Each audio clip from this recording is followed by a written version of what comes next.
Hi guys, my name is Ariana. This is my PowerPoint of candy yams, sweet potato yams, and this is my final cultural outline, the body, and the conclusion as well, intro. Today I will be talking about candy yams.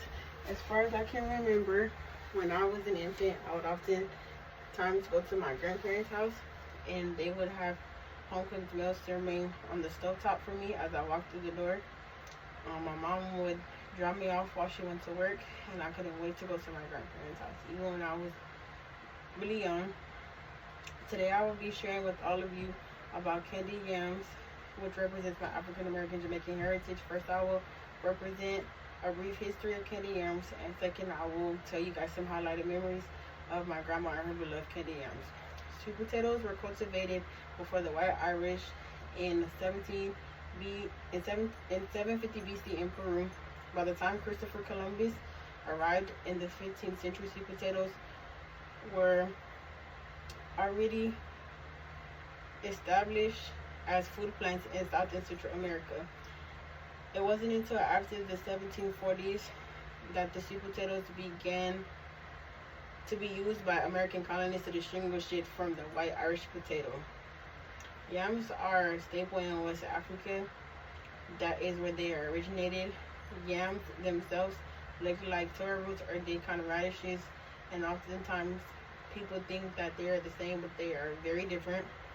In order for you to find a yam, most of the times you have to find it at an authentic African supermarket. Yams are used at Thanksgiving, Christmas, and other different ethnic traditions or cultural traditions throughout the year. They like to use it for different festivals in West Africa. In order for it to be a sweet potato in the U.S., they are usually different shapes and sizes, and they are red in color. In order for it to be a candy yam, most of the time in the U.S., we use nutmeg, butter, brown sugar, white sugar, and vanilla extract. You can also add water to your pot so that it doesn't stick to the bottom of your pan. Now that I have represented the history of candy yams, I will now go on to tell you guys about the memories of my grandma and her delicious yams. My grandma would oftentimes during the holidays make a big pot of yams. She would love for my family to come over during the holidays, or there was nieces, nephews, aunts, and uncles, many grandchildren, and many children as well. She would love to show off her delicious yams to everyone in the community. She would oftentimes make sweet potato pies. She would oftentimes make sweet potato casserole and give back to her neighbors, and they always know it's coming from Miss Arnell, which was my grandma's name. She loved to listen to slow soul music while she was cooking. She loved listening to Anita Baker. She loved listening to Smokey Robinson and Betty Wright as well. Those are her top 3 people that she loves to listen to while cooking. She said it gave her a peace of mind and it helped her stay calm. My grandma lived in Inglewood, California until she was 86 years of age, and she passed away in 2012. I know that she would be extremely proud of me for learning her recipe.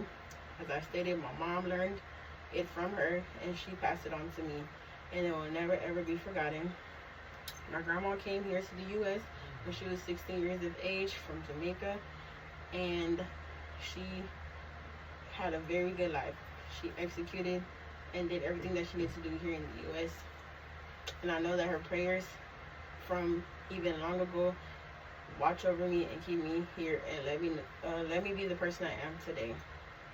Today I have shared with you my cultural artifacts that represent my African American and Jamaican heritage, and I let you guys know about the history of sweet potatoes, also known as candy yams.